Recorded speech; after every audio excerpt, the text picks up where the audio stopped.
ಭಾರತದ ಸಂವಿಧಾನ ವಿಶ್ವದಲ್ಲೇ ಶ್ರೇಷ್ಠ. ಶಾಸಕ ಪ್ರಭು ಚವ್ಹಾಣ್. Doctor B R. ಅಂಬೇಡ್ಕರ್ ಅವರು ನೀಡಿದ ಭಾರತದ ಸಂವಿಧಾನವು ವಿಶ್ವದಲ್ಲೇ ಶ್ರೇಷ್ಠವಾದ ಸಮಾನತೆ, ಸ್ವಾತಂತ್ರ್ಯ, ಸೌಹಾರ್ದತೆಯ ಮೌಲ್ಯಗಳನ್ನು ಒಳಗೊಂಡ ಮಾದರಿ ಸಂವಿಧಾನವಾಗಿದೆ ಎಂದು ಮಾಜಿ ಸಚಿವರು ಹಾಗೂ ಔರಾದ ಶಾಸಕರಾದ ಪ್ರಭು ಬಿ. ಚವ್ಹಾಣ್ ಅವರು ತಿಳಿಸಿದರು. ಔರಾದ ತಾಲೂಕು ಆಡಳಿತದ ವತಿಯಿಂದ ಜನವರಿ 26ರಂದು ತಾಲೂಕು ಕ್ರೀಡಾಂಗಣದಲ್ಲಿ ಆಯೋಜಿಸಲಾದ ಗಣರಾಜ್ಯೋತ್ಸವ ದಿನಾಚರಣೆಯ ಧ್ವಜಾರೋಹಣ ಕಾರ್ಯಕ್ರಮದಲ್ಲಿ ಅವರು ಮಾತನಾಡಿದರು. ಭಾರತ ವಿವಿಧ ಭಾಷೆ, ಧರ್ಮ, ಆಚಾರ, ವಿಚಾರ, ಉಡುಗೆ ತೊಡುಗೆಗಳು ಪ್ರತಿಯೊಂದರಲ್ಲಿ ವೈವಿಧ್ಯತೆಗಳನ್ನು ಕಾಣುತ್ತೇವೆ. ಇಂತಹದರಲ್ಲೂ ಎಲ್ಲರಿಗೂ ಅನ್ವಯವಾಗುವಂತಹ ಉತ್ತಮ ಸಂವಿಧಾನ ಪಡೆದಿರುವುದು ನಮ್ಮ ಸೌಭಾಗ್ಯ.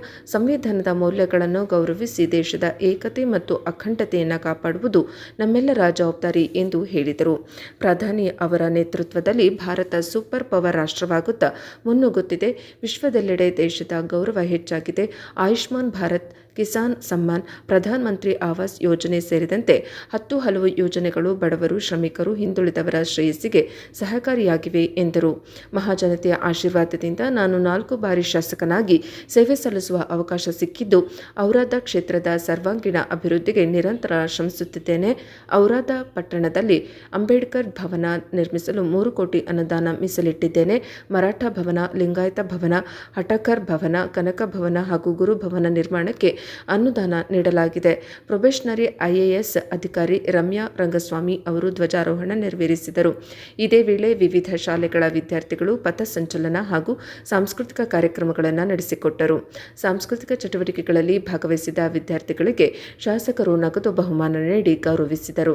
ತಹಶೀಲ್ದಾರರಾದ ಮಹೇಶ್ ಪಾಟೀಲ್, ತಾಲೂಕು ಪಂಚಾಯತ್ ಕಾರ್ಯನಿರ್ವಾಹಕ ಅಧಿಕಾರಿ ಕಿರಣ್ ಪಾಟೀಲ್, ಕ್ಷೇತ್ರ ಶಿಕ್ಷಣಾಧಿಕಾರಿ BJ ರಂಗೇಶ್, ಆರಕ್ಷಕ ವೃತ್ತ ನಿರೀಕ್ಷಕ ರಘುವೀರ ಸಿಂಗ್ ಠಾಕೂರ್, ತಾಲೂಕು ಪಂಚಾಯತ್ ಸಹಾಯಕ ನಿರ್ದೇಶಕ ಶಿವಕುಮಾರ್ ಘಾಟೆ, ತಾಲೂಕು ಆರೋಗ್ಯಾಧಿಕಾರಿ ಡಾಕ್ಟರ್ ಗಾಯತ್ರಿ, ಪಂಚಾಯತ್ ರಾಜ್ ಎಂಜಿನಿಯರಿಂಗ್ ಇಲಾಖೆ AEE ಸುನಿಲ್ ಚಿಲ್ಲರ್ಕೆ, ಗ್ರಾಮೀಣ ಕುಡಿಯುವ ನೀರು ಮತ್ತು ನೈರ್ಮಲ್ಯ ಇಲಾಖೆಯ AEE ಮಾರುತಿ ರಾಠೋಡ್, ಮಾಣಿಕ ನೇಳಗಿ ಸೇರಿದಂತೆ ವಿವಿಧ ಇಲಾಖೆಗಳ ಅಧಿಕಾರಿಗಳು, ಸಂಘ ಸಂಸ್ಥೆಗಳು, ಪ್ರಮುಖರು, ಶಾಲಾ ಕಾಲೇಜು ವಿದ್ಯಾರ್ಥಿಗಳು ಹಾಗೂ ಸಾರ್ವಜನಿಕರು ಉಪಸ್ಥಿತರಿದ್ದರು.